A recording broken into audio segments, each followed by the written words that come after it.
أعوذ بالله من الشيطان الرجيم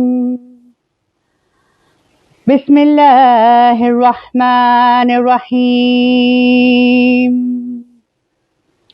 الحمد لله رب العالمين الصلاة والسلام على أشرف الأنبياء والمرسلين خاتم النبيين وشفيع المذنبين النبي المؤيد ورسول المسدد مولانا أبي القاسم المحمد وعلى أهل بيت الطيبين الطاهرين المعصومين المظلومين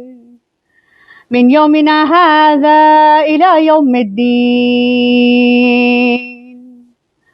لعنة الله على أعدائه الأجمعين آمين يا رب العالمين. قال الله تبارك وتعالى في كتابه المجيد وفرقانه الحميد وقوله الحق بسم الله الرحمن الرحيم قالت الأعراب آمنا قل لم تؤمنوا ولكن قولوا أسلمنا ولما يدخل الإيمان في قلوبكم. حاضرین مجلس، السلام علیکم ورحمۃ اللہ وبرکاتہ. ابھی جس آیہ کریمہ کی تلاوت کا میں نے شرف حاصل کیا ہے،